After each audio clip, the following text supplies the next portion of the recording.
Selamat petang, salam sejahtera. Isu hangat petang ini, bakal Presiden UMNO telah ditunjuk.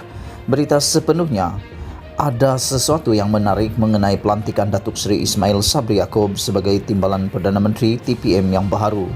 Beliau baru sahaja ditunjuk sebagai bakal calon Presiden UMNO 18 bulan dari sekarang. Sebelum kita pergi jauh ke hadapan untuk menjelaskan perihal perkara ini, adalah penting untuk dinyatakan di sini bersama jawatan TPM datang gelaran yang mana di Malaysia cuma ada 4 kategori manusia yang dibenar memakainya. Nama gelaran istimewa itu ialah yang amat berhormat, yang amat berhormat. Mereka yang diberi keistimewaan untuk memakai gelaran ini ialah Perdana Menteri, Timbalan Perdana Menteri, Menteri Besar dan Ketua Menteri. Yang lain semua sekadar bergelar yang berhormat sahaja. Walaupun secara undang-undang jawatan Timbalan Perdana Menteri tidak disebut dalam perlembagaan persekutuan, tetapi secara konvensyen ia adalah amalan tradisi dalam sistem pentadbiran negara. Jawatan ini diwujudkan oleh Tunku Abdul Rahman Putra Al-Haj khusus untuk Tun Abdul Razak Hussein bagi memberikan keabsahan kepadanya dalam membantu Perdana Menteri menjalankan urusan tadbir negara. Oleh kerana jawatan Timbalan Perdana Menteri tidak disebut dalam perlembagaan, maka atas sebab itulah juga mengapa seorang TPM perlu menyandang satu jawatan dalam kabinet bagi melayakkannya menjadi anggota Jemaah Menteri. Dengan itu juga, beliau boleh menghadiri mesyuarat mingguan Jemaah Menteri. Tanpa memegang apa-apa jawatan sebagai anggota Kabinet Kerajaan Malaysia, seorang TPM tidak layak menghadiri mesyuarat mingguan Kabinet.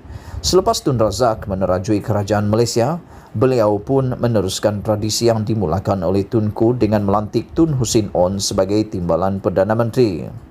Tun Hussein kemudian turut menyambung legasi tersebut dengan melantik Dr. Mahathir Mohamad sebagai Timbalan Perdana Menteri dan Dr. Mahathir pula melantik Tun Musa Hitam sebagai Timbalan Perdana Menteri. Oleh kerana Dr. Mahathir memimpin Malaysia selama lebih 22 tahun pada era beliau, ramai yang bersilih ganti mengambil tempat sebagai Timbalan Perdana Menteri. Antaranya Tun Ghaffar Baba, Datuk Seri Anwar Ibrahim dan Tun Abdullah Ahmad Badawi.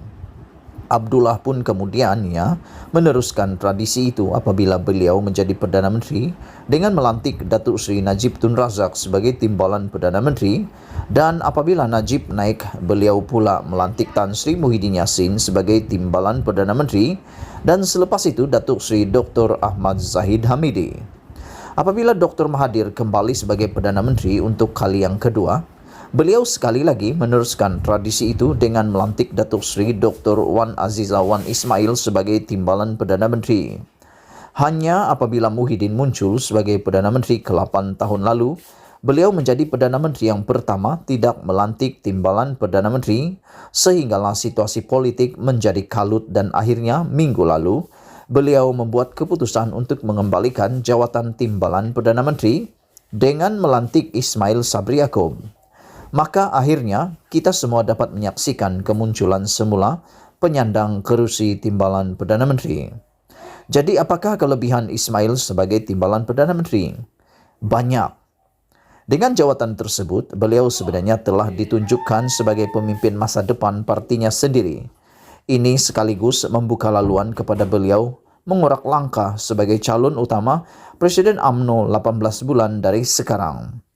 Adalah tidak masuk akal seorang politikus yang sudah diberikan keistimewaan ini tidak mahu masuk gelanggang bila tiba masanya.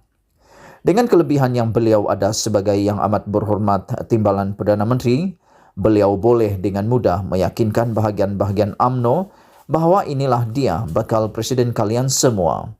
Orang Melayu amat menghormati institusi gelaran dan jawatan. Apa yang perlu beliau lakukan ialah mengelak daripada melakukan kesilapan. Sebaliknya, menonjolkan kelebihan dan kematangan beliau sebagai pemimpin masa depan UMNO. Dan ini bukanlah sesuatu yang baru baginya. Sejarah Ismail Sabri dalam UMNO menunjukkan beliau telah melalui proses perkilangan dan perkaderan parti menerusi sayap pemuda bahagian negeri dan nasional. Kini dengan kedudukan beliau sebagai naib presiden paling kanan, tidak syak lagi jawatan Timbalan Perdana Menteri telah membuka lorongan yang natural untuknya muncul sebagai calon Presiden UMNO paling sesuai. Tinggal lagi satu sahaja pesanan.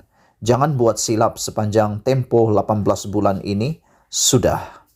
Mengambil kira pilihan raya umum tidak akan berlaku dalam tempo tersebut, maka tidak keterlaluan jika diandaikan yang beliau juga bakal ditunjukkan sebagai calon Perdana Menteri UMNO sewaktu pilihan raya umum ke-15 PRU15 nanti. Dengan syarat beliau terlebih dahulu memenangi kerusi Presiden UMNO. Ditulis oleh Rozaid Rahman, Ketua Pengarang Kumpulan dan Ketua Pegawai Pengisian Sinar Harian. Sekian isu hangat petang ini. Jangan lupa tekan butang subscribe dan kita jumpa lagi. Bye-bye.